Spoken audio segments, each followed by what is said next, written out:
गांव का एक व्यक्ति हमेशा कहता था, मैं सब कुछ सस्ता लेता हूँ ताकि पैसे बच जाएं। एक दिन उसने बाजार से बहुत सस्ते जूते खरीदे। घर आया तो खुशी खुशी सबको दिखाया, वाह, आधी कीमत में जूते मिल गए।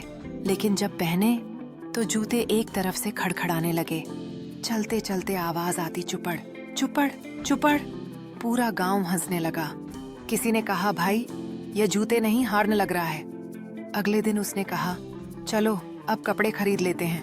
वो भी सस्ते लिए, लेकिन पहली बार पहनकर बैठा तो पाजामा फट गया। गांव वाला वह अब सोचने लगा कि सस्ते सामान का क्या फायदा जो हमेशा परेशानी में डालता है। उसके चेहरे पर समझदारी की झलक थी और गांव वालों की हंसी उसके लिए एक सीख बन गई थी। अब वह ठान लेता है कि वह अगली बार कुछ भी खरीदेगा तो पहले उसकी गुणवत्ता को ध्यान में रखेगा। लोगों ने उसे सलाह दी, भाई सस्ता लेना ठीक है, लेकिन सिर्फ अच्छी चीजें खरीदो। इस बार वह मुस्कुराया और कहा, मैंने सबक सीख लिया है, अब मैं समझदारी से खर्च करूंगा।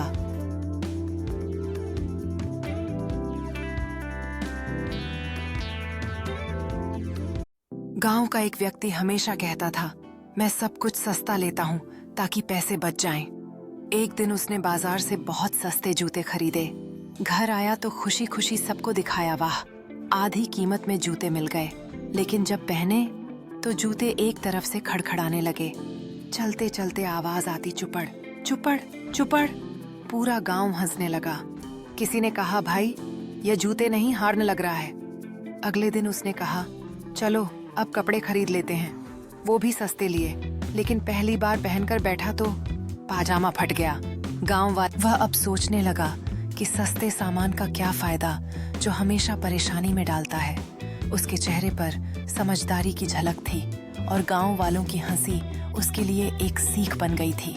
अब वह ठान लेता है कि वह अगली बार कुछ भी खरीदेगा तो पहले उसकी गुणवत्ता को ध्यान में रखेगा। लोगों ने उसे सलाह दी, भाई सस्ता लेना ठीक है, लेकिन सिर्फ अच्छी चीजें खरीदो।